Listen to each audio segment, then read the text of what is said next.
Yan guys, uwi na tayo guys. Yan. Pauwi na tayo. Yung pinamili po natin. Ito, yung pinamili natin yan.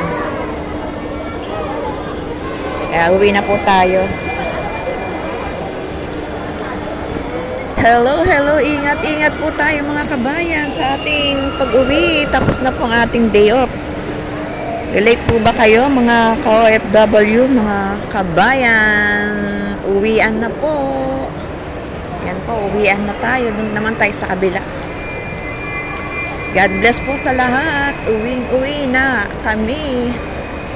Uwi na tayo dahil mamaya pag-uwi natin, papahinga pa tayo. And then, magwo-work na naman. Yan ang mga proud OFW guys.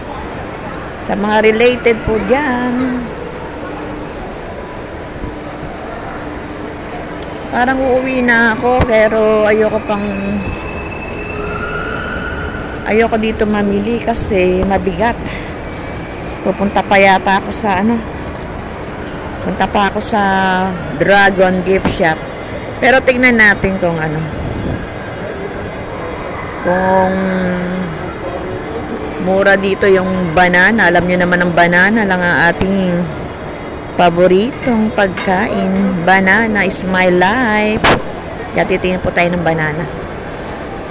Ay, tingin tayo dito. Parang gusto kong magtingin ng kwentas para pag next ng ayan ang mga kwentas guys.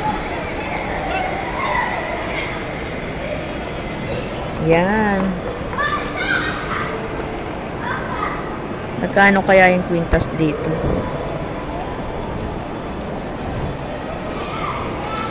Excuse me. Just only checking, okay? Teka, magtatanong tayo kung magkano yung kwintas nila, guys. Thank you for watching, guys.